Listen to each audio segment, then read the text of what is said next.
Hi friends, എല്ലാവർക്കും പുതിയ വീഡിയോയിലേക്ക് സ്വാഗതം. അപ്പോൾ ഇന്നത്തെ നമ്മൾ വർക്ക് മാരുതി ഈക്കോ കേട്ടോ. കസ്റ്റമർ കംപ്ലയിൻറ്റ് എ സിക്ക് തണുപ്പില്ല. പിന്നെ ബ്ലോവർ ഇട്ട് കഴിഞ്ഞാൽ അതിന് കാറ്റ് തീരെ വരുന്നില്ല. അതായത് ഫോർത്തിലൊക്കെ ഇട്ട് കഴിഞ്ഞാലും തേർഡിലൊക്കെ ഇട്ട് കഴിഞ്ഞാൽ ഒരു സൗണ്ട് മാത്രമേ ഉള്ളൂ. വെറുതെ കാറ്റും കാര്യങ്ങളൊന്നുമില്ല, ഭയങ്കര ഭൂന്ന് സൗണ്ട് മാത്രമേ ഉള്ളൂ. അപ്പോൾ ഇതിൻ്റെ മുന്നേ കുറേ വീഡിയോ ചെയ്തിട്ടുണ്ടായിരുന്നു. നമ്മൾ ഈക്കോൻ്റെ ഡാഷ്ബോർഡ് അയക്കാൻ തന്നെ കൂളിംഗ് ഓയിൽ അയക്കാൻ പറ്റും. അപ്പോൾ കൂളിംഗ് ഓയിൽ അഴിക്കുന്ന വീഡിയോ മുന്നേ ചെയ്തിട്ടുണ്ട്. അപ്പോൾ അതിൻ്റെ ലിങ്കും കാര്യങ്ങളൊക്കെ ലാസ്റ്റ് എൻ്റെ സ്ക്രീനിൽ കൊടുത്തേക്കട്ടോ, അഴിക്കണത് എങ്ങനെയാണെന്ന് കാണാൻ. അപ്പോൾ അതിൻ്റെ കൂളിംഗ് ഓയിൽ ബ്ലോക്ക് ആയതുകൊണ്ടാണ് ആ ഒരു ഭൂന്ന സൗണ്ടും എയർ വരാത്തും. എയർ വന്നു കഴിഞ്ഞാലെല്ലാം ഓൾറെഡി നമുക്ക് തണുപ്പ് കിട്ടുള്ളൂ. AC ഗ്യാസും കാര്യങ്ങളൊക്കെ ഉണ്ട്. അപ്പോൾ നമ്മുടെ കൂളിംഗ് ഓയിൽ അയച്ച് വെച്ചിട്ടുണ്ട്. കൂളിംഗ് ഓയിൽ നല്ല ബ്ലോക്കാണ് കേട്ടോ. നല്ല ബ്ലോക്ക് പറഞ്ഞാൽ അത്രയും ബ്ലോക്ക്, അതായത് അങ്ങോട്ട് കാറ്റ് കടക്കാൻ ഒരു ഗ്യാപ്പ് പറഞ്ഞ സാധനമില്ല. അതുകൊണ്ടോ കൂളിംഗ് ഓയിൽ ഉണ്ടോ, ഫുള്ളായിട്ട് അഴിച്ച് അഴുക്ക് കയറി ബ്ലോക്കായിട്ടുണ്ട്. ഞാൻ കാണിച്ചു തരാം. അപ്പോൾ അത് അഴുക്ക് കയറാനുള്ള മെയിൻ കാരണം എന്ന് വെച്ചാൽ നമ്മൾ കാരണം തന്നെ കേട്ടോ. അതായത് ഇതുണ്ടോ,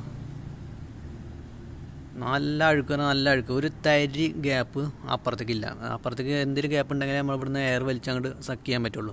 അതുകൊണ്ടാണ് ആ സൗണ്ട് കാറ്റില്ലാത്തതും. അപ്പോൾ ഇത്രയും അഴുക്ക് കയറാനുള്ള കാരണം എന്ന് വെച്ചാൽ നമ്മൾ വണ്ടി നേർക്ക് കൊണ്ടു നടക്കാത്തതുകൊണ്ട് കേട്ടോ. നേർക്ക് കൊണ്ടു നടക്കാത്തതുകൊണ്ട് ഉള്ളിലെ അഴുക്ക് കളയാത്തതുകൊണ്ട്. നമ്മൾ കാല് വെക്കുമല്ലോ ഡ്രൈവർ സീറ്റിൻ്റെ അവിടെ മാറ്റുണ്ടായിരിക്കും, ആ മാറ്റിലെ അഴുക്ക് കളയാത്തതുകൊണ്ടാണ് ഇത്രയും അഴുക്ക് കയറുന്നത്. ഇതുണ്ടോ, ഇതിൽ പൊടി മണ്ണൊക്കെ അങ്ങനെ കിടക്കുക, ഒരു ലോഡ് മണ്ണുണ്ട്. ഇത്രയും മണ്ണൊക്കെ ആയിക്കഴിഞ്ഞാൽ നമ്മൾ AC ഇട്ട് കഴിഞ്ഞാൽ ഈ മണ്ണ് ഇങ്ങനെ ഉള്ളിലേക്ക് വലിച്ചു കഴിഞ്ഞാൽ ഇതാ ഈ ഭാഗത്ത് കയറി അടഞ്ഞു കഴിഞ്ഞാൽ പിന്നെ ഈ സൗണ്ട് മാത്രമേ ഉണ്ടാവുള്ളൂ, കാറ്റൊന്നും ഉണ്ടാവില്ല. ACക്ക് കൂളിങ്ങും കാര്യം ഉണ്ടാവില്ല. അപ്പോൾ ഇത് AC ഫിൽറ്റർ ഇല്ലാത്തതുകൊണ്ടാണ് ഇത് കൂളിംഗ് ഓയിൽ വന്ന് അടഞ്ഞത്. AC ഫിൽറ്റർ ഉണ്ടെന്നുണ്ടെങ്കിൽ നേരെ AC ഫിൽറ്റർ ഇട്ട് അടയുള്ളൂ. അപ്പോൾ AC ഫിൽറ്റർ മാറിയാൽ മതി. പക്ഷേ ഇതിനാകുമ്പോൾ എക്സ്പെൻസ് കൂടും. ഇത് ഫുള്ളായിട്ട് അയച്ചെടുത്തിട്ട് ഗ്യാസും കാര്യങ്ങളൊക്കെ കളഞ്ഞ് ഫുള്ളായിട്ട് അയച്ചെടുത്തിട്ട് വേണം ഇത് ക്ലീൻ ചെയ്യാൻ. മറ്റേത് AC ഫിൽറ്റർ അഴിച്ച് മാറ്റി പുതിയൊന്ന് ഫിറ്റ് ചെയ്താൽ മതി.